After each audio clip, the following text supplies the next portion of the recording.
বলে ফেললেন যে আল্লাহর নবীও গায়েব জানতেন। তাহলে গায়েবের মালিক কয়জন হলেন এবার? দুইজন। তাহলে আল্লাহ জানেন, নবীও জানেন।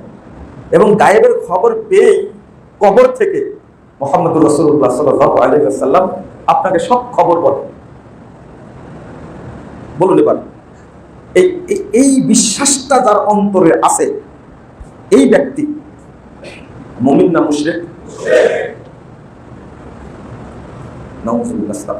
আল্লাহ বললেন কুল লা ইয়ালামু কুল মান ফিস সামাওয়াতি ওয়াল আরদ লা ইয়ালামুল গায়বা ইল্লাল্লাহ। তো আল্লাহ যখন বলে দিলেন যে আল্লাহ ছাড়া আসমান জমিনের কেউ গায়েব জানে না, তো আপনি এখানে আল্লাহর নবীকে শরীক করলেন কেন? আচ্ছা, এইগুলো কেন ধারণা তৈরি হয়েছে? এর পিছনে কিছু কারণ আছে, এর পিছনে কিছু কারণ আছে।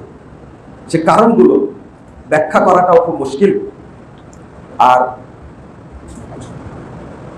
যারা ফেসবুক চালায়, ইউটিউব যারা চালায়, এই কথাটা যারা বলছি আমাকে মাফ করবেন, কিছু মানুষ মনে হয় বুদ্ধিমান আছে, আর বাকি সবাই বলদ। বুঝেন বলদ? রাগ করবেন না আপনারা। মূর্খ, মূর্খ যাকে বলে। বলদ ভাষাটা কিন্তু একজন তাবির ভাষা, আমি এমনি বললাম না, একজন তাবির ভাষা। ওবায়দুল ইবনে মুতাজ রাহিমাহুল্লাহ, বিখ্যাত তাবি, তিনি বলছেন যে মূর্খ, মুকাল্লিদ আর বলদের মাঝে কোনো পার্থক্য নাই। তাহলে এই মুকাল্লিদকে বলদ বললেন না তিনি? মানুষ কিন্তু কি চতুষ্পদ জন্তু, বলদ। তো এই না বুঝার কারণে হয়তো কোনোদিনই একটা হাদিস শোনেনি, আমার মুখে হাদিসটা শোনার পরে শুরু করলো গালিগালাজ। এই গালিগালাজ করাটাও সুন্নাহ, গালিগালাজ করাটা কি সুন্নাহ। কারণ এই বক্তব্যটা বুঝে 5 বছর পরে আপনি আমাকে গালি দিচ্ছেন, আর গালিটা শুনে আমি কি বলছি? আল্লাহ তুমি মানুষটাকে হেদায়েত দান করো।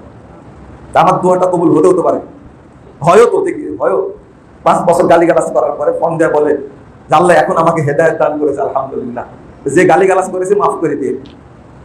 আমি বললাম যে কোনো অপরাধী হয়নি, এটা আল্লাহ হেদায়েত দিয়েছেন, গালিকে তার আমি গালি মনে করি না, আমি মাফ করার কি, তাই না? একটা বক্তব্য বুঝতে সময় লাগে কয় বছর? 5 বছর, কারো 10 বছর লাগে, কারো 12 বছর লাগে। একজন দায়ীকে অপেক্ষা করতে হয় 10-12 বছর না, জীবন পর্যন্ত অপেক্ষা করতে হয় যে আমার বক্তব্য একসময় হয়তো মানুষ বুঝবে, ইনশাআল্লাহ বুঝবে। এই আশা নিয়েই আমরা দাওয়াতি কাজ করি।